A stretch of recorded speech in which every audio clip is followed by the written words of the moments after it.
All right, so got the part that I was waiting for in the mail. Amazon dropped it off this morning, so that pretty good. So get this open and see if it actually, I think this is the right size, but we're gonna see if it fits.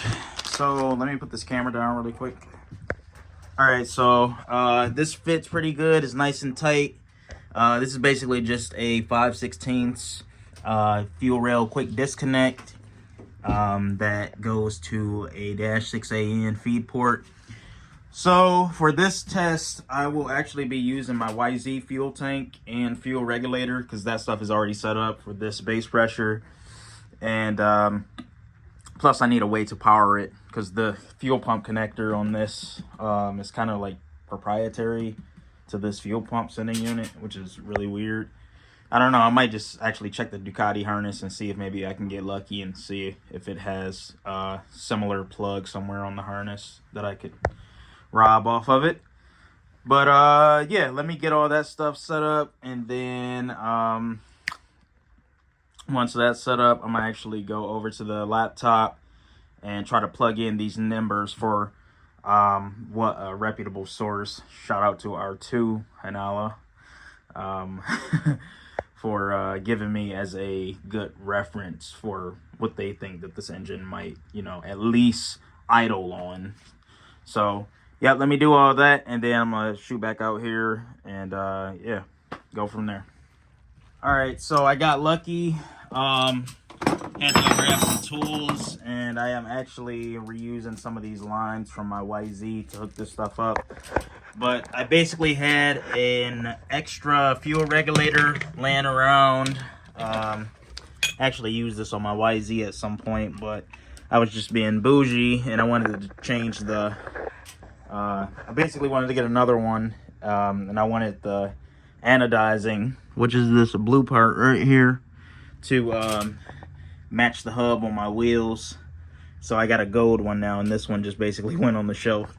But I was able to find fittings to put in here, so I'm basically just capping, or actually no, I'm not capping one end off.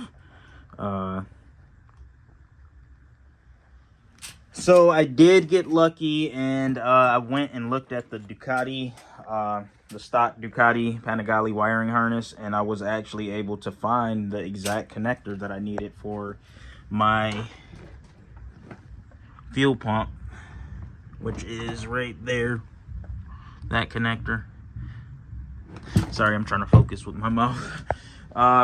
So yeah, I'm gonna get this stuff wired up. I'm probably gonna do like a quick and dirty install for this connector right here and hook it up straight to the battery, because I really don't want to have to bring my YZ into the equation to run all this. I want to keep it separate. So let me get these fittings and that regulator, and then I'm gonna get this somewhat installed and basically go from there. All right, so I just got the fuel system knocked out. This is pretty much a gist of how everything looks. I kind of had to work with what I had, but you can see this is a feed line coming from the back of the YZ tank over to this Racetronics regulator, and I put a little pressure gauge in there. So it plugs in on the side right there, and then the other side of the regulator is going up to the fuel rail on the 1199, and then the bottom, which is the return, goes to this port on the tank right here. So pretty easy. Only thing I got to do now is solder up a little, terminate a Deutsch connector for this connector right here that'll be hooked up to the battery, and yeah, we should have power and we should be good to go. So I'm actually power all this stuff up first and let it run for like, you know, maybe like 30 seconds just to make sure we don't have any fuel leaks or anything. So let me do that, and then I will pan back to it. All right guys, so was able to get this connector to fit, so I did have to cut one tang off of it, but it plugged right on, so that's pretty good. Just picked up some 93 pump gas in my VP jug. So I'm about to get all this stuff connected, and then I will boot up the ECU. And I don't have a fuel rail pressure sensor tied or integrated into the system because I just wanted to cut down on the amount of wires that I needed to terminate. So that's kind of the reasoning behind using this mechanical gauge right here. That's more than good enough. So let me get this connected, and then I'll fill this up with some pump gas, and yeah, go from there. Make sure we don't have any leaks or anything.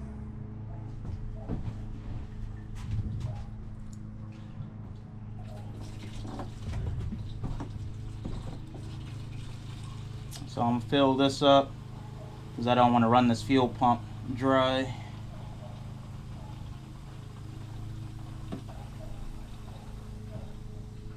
That should be good enough. Put the cap on. All right, so got everything connected now. Not gonna lie, I did have to take this apart once because I had 2 fuel leaks. Very important, check that stuff. That's why I say you have to prime this stuff and let it prime for at least a minute, so you can like rub your finger under all the fittings and make sure you don't have any leaks. I see a lot of people overlook that, and I see a lot of people overlook cleaning their fuel lines, and they wonder why their injector duty cycle is so high, because with fresh lines, when you cut them, a lot of crap is still in those lines. Like, it's always a good practice to flush it with at least like 3 gallons of fuel, or 2 gallons at the minimum. So glad I did that. Now everything is all good. So let me plug this in. Give me 1 second. That Deutsch connector right there. Here, the fuel pump is on. Let's look at the pressure. And we are like right at 43.5 psi. That little mark on the right of the needle, that's 45. So right on the money. So we're good to go. No leaks, don't smell any gas. So yeah, we should be good. All right, guys, so I actually jumped on the laptop, but you can see that I have this strapped down to this stand now, so everything is nice and secure. So just to touch on the software side a little bit, basically I went through everything, made sure I had it set right. So the RPM limits, obviously it's a 2-cylinder, and then RPM signal, I showed that in my last video. So the crank index position is 270 degrees, but that is something that is going to get dialed in with the timing light once the engine is running. Falling edge, I actually checked that earlier today, because what's nice about this Fueltech system is it actually has a built-in oscilloscope. So if I come over here, I'll open up this file right here, and you can see this picture, and it basically gives you a real-time trace of what the crank signal is seeing when the engine is cranking. So pretty sweet. And then other than that, let me go to, I actually had to put the ignition table into an advanced state, and that is because the ignition angle on this engine, this basically dictates what the firing order is. So you can see cylinder 1 is at 0, and then when cylinder 2 fires, it'll be a 270 degree difference, because this is a 270 degree L-twin engine. So I had to go in advance to change that. And if I come over here for the fuel table, this is just more so a preliminary fuel table right here. So actually the tuner that helped me with my Turbo YZ, he had a couple of logs to go off of, and we're using a similarly sized twin cylinder KTM to basically build a base map. So he gave me like basically four coordinates, and then I interpolated the rest. So you can see the map actually looks like this, a little 3D visual of it. So on the low end, it is 2650, or in the 26 millisecond range down here for at idle, and then up here at peak power it is like 10 milliseconds, and then peak torque, which I would imagine would be somewhere probably around this area, it's like 0.8 to high 7s. As far as the ignition tables go, I locked it at 25 degrees, and this is also something, I don't know if this is perfect. I'm trying to make this as soft and mild as possible, so I was recommended to cap this at 25 degrees, and then basically I interpolated the rest from this small value right here all the way up here. Or actually, I did this side manually, so this mat doesn't go above 25 degrees anywhere. And there's actually a safety limit that you can put on that right here for ignition limit, so you can have a minimum timing limit and then a maximum timing limit, so it doesn't exceed this. So that should be pretty safe. But yeah, other than that, it's pretty straightforward. Only thing I got to do now, and I'm glad I remembered this, is these are basically the map sensor, the vacuum ports right here. And what's weird is, even though this is a multi-cylinder engine or a twin cylinder engine, it doesn't use a cam sensor. So it just has a 24-2 crank sensor, and then it actually runs 2 map sensors. And the reasoning for that is because normally during the intake stroke, there is an intake pulse that the map sensor can see. It uses that second map sensor to differentiate the pulses between each cylinder, so it knows which one is on the intake stroke. So pretty interesting. But in my case, I'm not running the secondary map sensor. I'll actually have to talk with someone a little bit more experienced than me with the Fueltech system to see if that's even a possibility, because I think you can only reference one map sensor with a FT550. I think the 600 you could do 2 of them, but I don't know. That just goes over my head, so I have to check with someone more experienced. But how the way I'm actually running this engine is, let me see.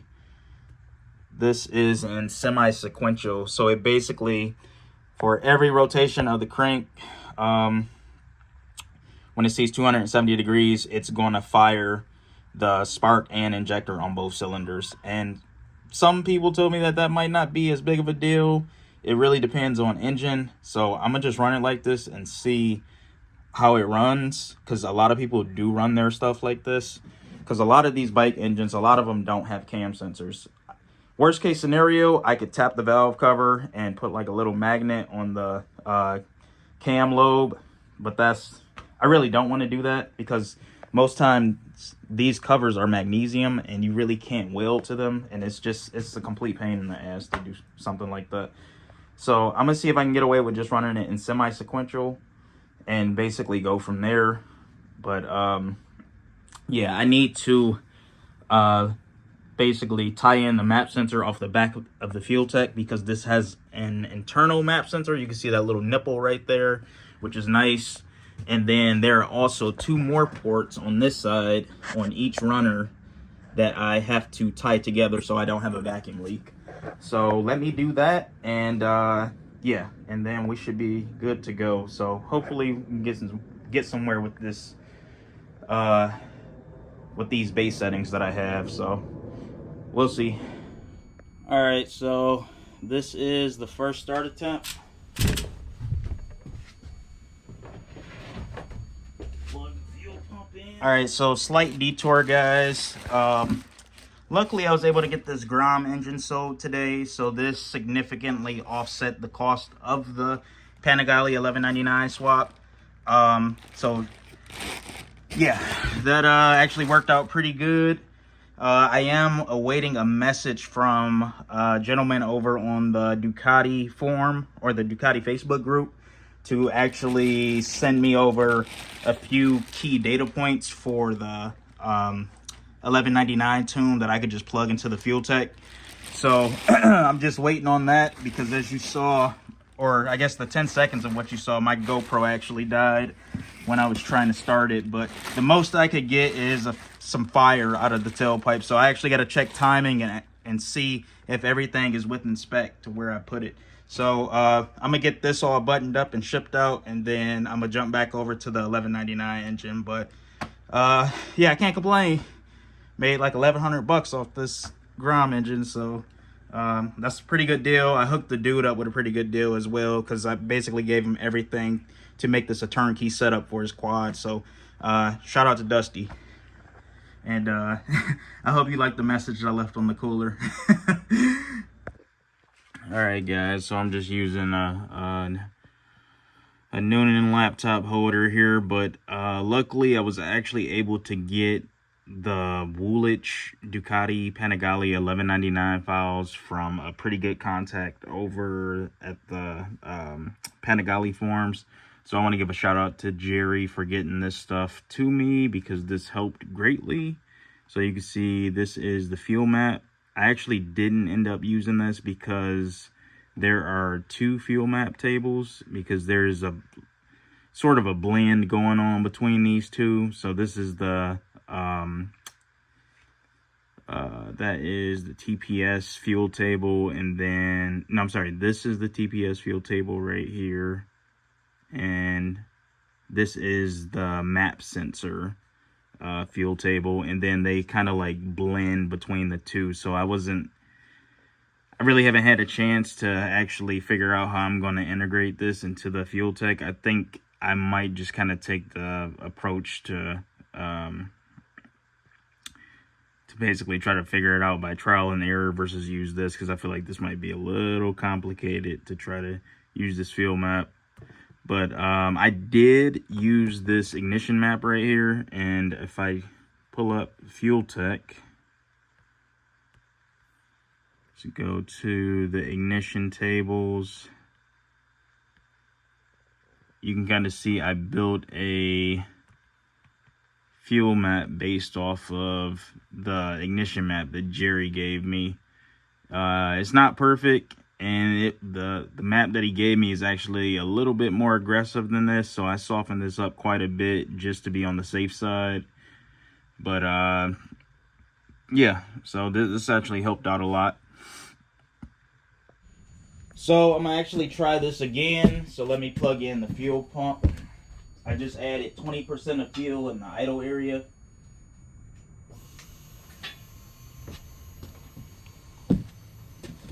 Put these headphones on because this is about to be super loud. So let's see.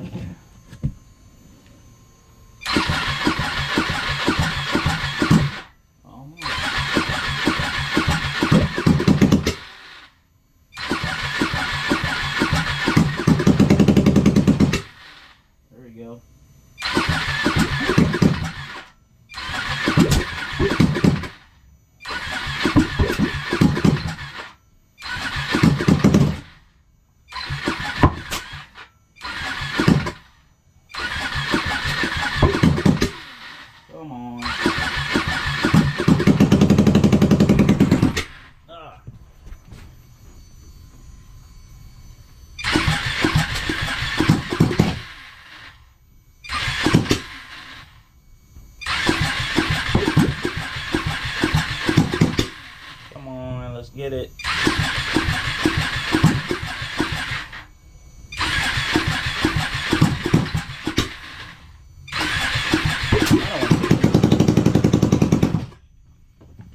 Let's see what happens if I give it a little bit of throttle.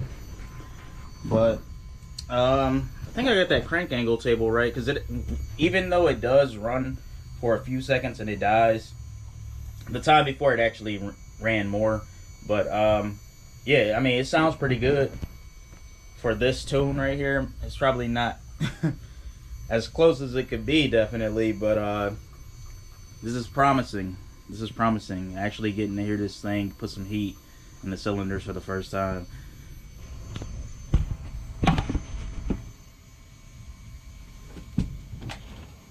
Try to give it a little bit of throttle this time around.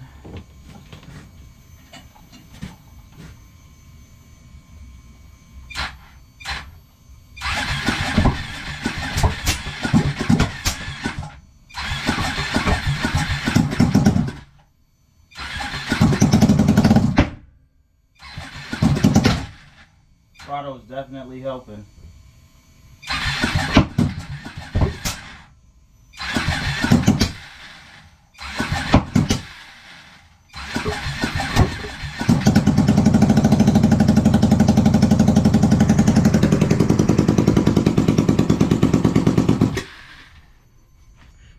Alright, so my GoPro died at the worst time possible. I actually did get this thing to start. It did run for about 10 seconds, and then it actually ended up stalling. So I got it to start twice like that. And I'm thinking that it actually needs more fuel. So I actually just got done adding fuel to this base map that I created right here. Please focus, GoPro. But yeah, it's definitely a step in the right direction. I will probably put the portrait mode video up, which I kind of hate doing because sometimes that can mess up the overall resolution of my YouTube video. But I'll show you a little small clip of it actually coming to life for the first time. Oh man.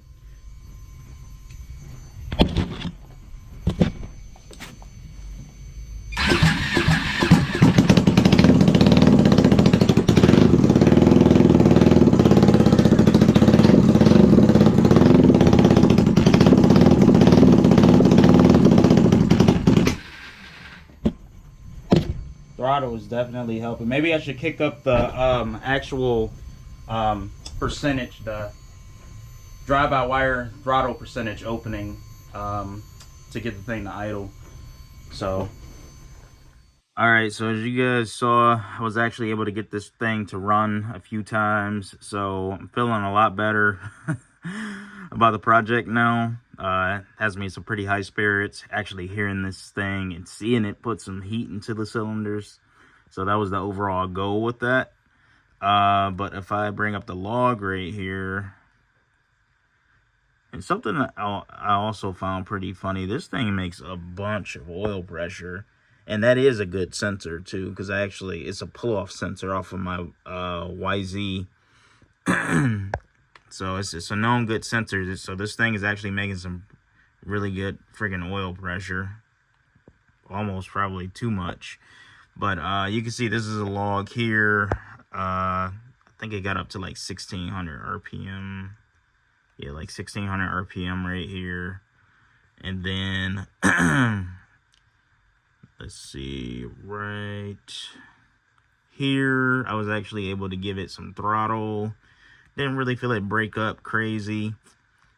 I do kind of feel like it might be running a little bit lean based off some things that I've seen, because I did see it backfire out the intake a little bit, and I had actually triple checked my ignition offset. That's basically making sure that the ECU timing and the actual mechanical timing are both in sync with each other. So I whipped out a timing light, checked that again, and that seems to be all on par. But this is probably the longest amount of time that it's ran right here, and I really can't complain because this is purely a base map. I'm really surprised that it was even able to start with it.